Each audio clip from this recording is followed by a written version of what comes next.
Okay, this is a 2012 Jeep Liberty. The way the alarm works is it locks all the doors.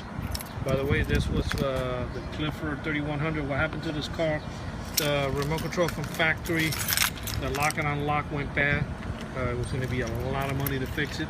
It was probably going to be a lot cheaper just to go ahead and install an alarm, which this car didn't even have an alarm anyway. The only thing it had was just to lock and unlock the doors.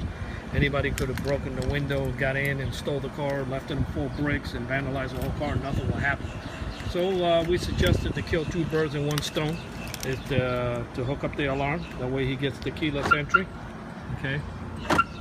And at the same time, you have an alarm system for probably the same amount of money, or maybe a little less. It depends who you try to get the remote control from. Somebody walks up and tries to blow out the window. The alarm will fire off. Okay.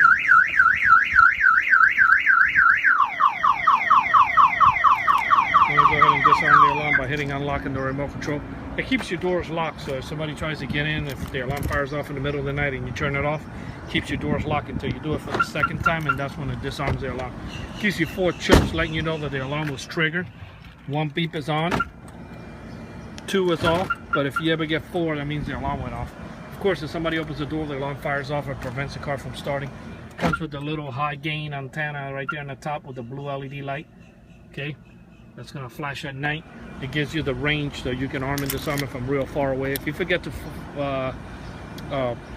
locate your car in a parking lot, you can hold the start button down, that'll fire the panic, and that will turn off the alarm system.